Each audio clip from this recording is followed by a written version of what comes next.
मग त्या ऐकतच नव्हत्या. मग सॉरी म्हणायला मी त्यांचा कान कान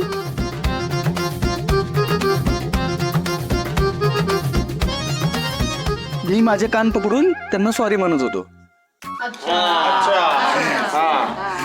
मी माझे कान पकडून सॉरी म्हणत होतो. मग त्या चिडल्याच होत्या माझ्यावर. मग त्या काय मला माफ करत नव्हत्या. मग त्या जोरात बाहेर जात होत्या. मग बाहेर जाताना त्यांचा पाय पेटला लागला. अरे त्यांचा तोल गेला. एक मिनिट कुछ तो गडबड है इधर. नेमकं काय झालं, नेमकं काय घडलं, नेमकी काय पोझिशन होती तुमची? अरे ए तू कशी आहेस काय? नेमकी काय पोझिशन होती? नेमकं काय झालं हे जाणून घ्यायचं बघता आम्हाला. अरे मग नेमकं हेच झालंय की काय झालं? त्यांचा पाय लागला आणि त्यांचा तोल गेला. आणि मी त्यांना पकडलं त्या पडून आहेत म्हणून. वा वा वा वा वा, जमले काय मस्त कारण शोधले दोघांनी. एकच नंबर. पण वाघमारे वहिनी, इथून पुढे लक्षात ठेवा, इथून पुढे तुमचा तोल असाच जाणार आहे आणि सत्य तुम्हाला असंच सावरणार आहे.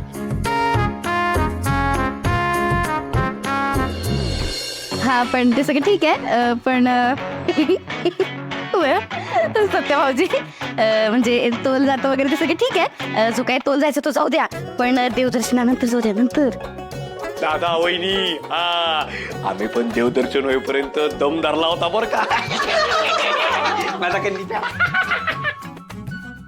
नाही पण सत्या, मला नेमकं जाणून घ्यायचं काय घडलं त्यावेळेला.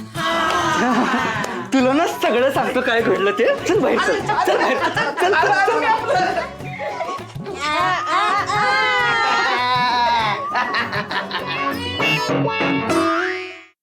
आई काळजी घे स्वतःची. आणि आंबरे, हिनं गोळ्या घेतल्या का नाही ते मला फोन करून सांगशील. आणि तू सुद्धा काळजी घे. हा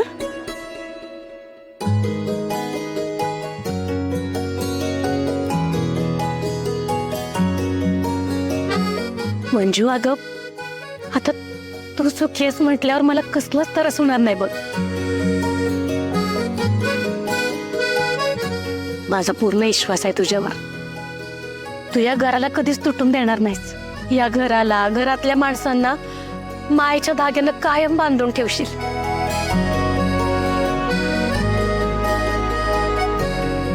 आज तुझ्या जागी दुसरं कोणी असलं असतं तर स्वतःची हाऊसमौज करायची इच्छा सांगितली असते नवऱ्याला. पण तू तसं नाही केलंस. तू सासूला नवऱ्याला एकत्र आणण्याचा प्रयत्न केलास.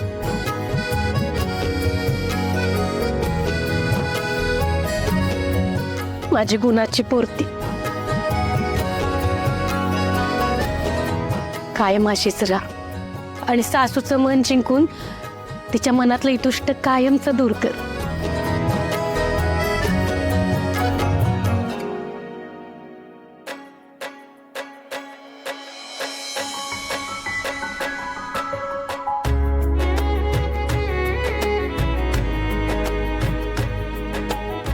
अगदी खरं बोलताय तुम्ही. तुमची मुलगी आहेच गुणाची. अहो, मी मायाचा नवरा असूनही इतक्या वर्षात मला तिचं मन जिंकता आलं नाही.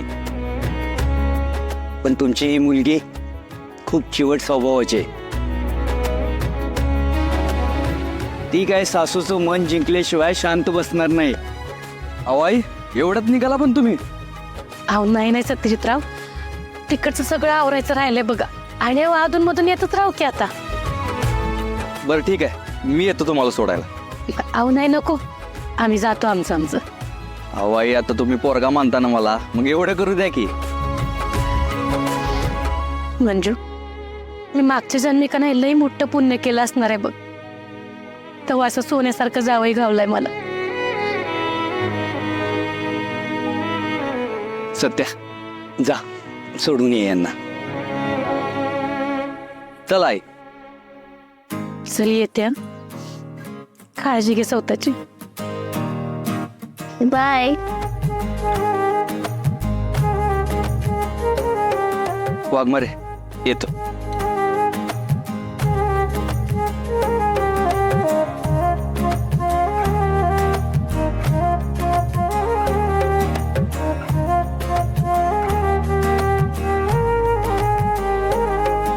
चला चला, इकडे गाडी लावल्या पाहिजे. या.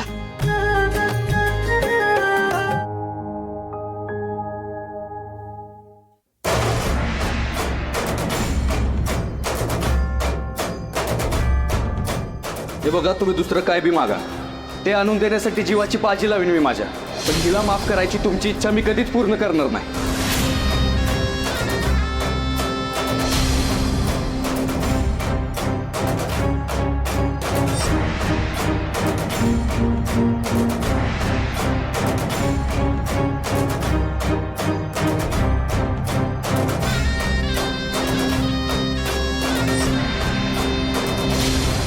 काय काम आहे तुमचं इथं?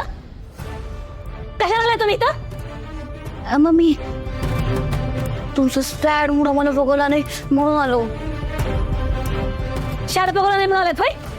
हे सपने, अगं तिथं बिरवत होती की समजा लग्नात, तिथं उतरत होती की गाठी काय बांधती, उकानं काय घेती, वरातीत नाचता काय दोघी जणी, आणि शाळेत बघायला नाही म्हणून आले. तसं नाही. सपने, अहो मम्मी, मग आम्ही अजून काय करणार? दुसरा कुठला ऑप्शन होता का आमच्याकडं? आणि तसं बी तुम्ही एवढी सगळीकडं कारस्थानात असलेली, एवढं सगळं प्लॅनिंग केलं होतं, त्यासाठी तुम्ही पार चिरात पिसवून आलात. पण तरी बी त्या पोरीनं या घराचं माप ओलांडलंच. तेच की सत्यभोज पण त्यांच्या इन्फ्लुअन्स मधून त्यांनी कशी खडपट्टी काढली मम्मीची.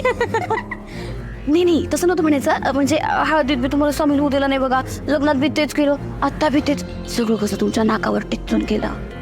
हाणलं का तुझा नाकाचा शेंडा? एक का बे सपने, माझ्या जखमीवर जर मीठ चढायला असेल ना तर चालते आत्ताच्या ताईत ना.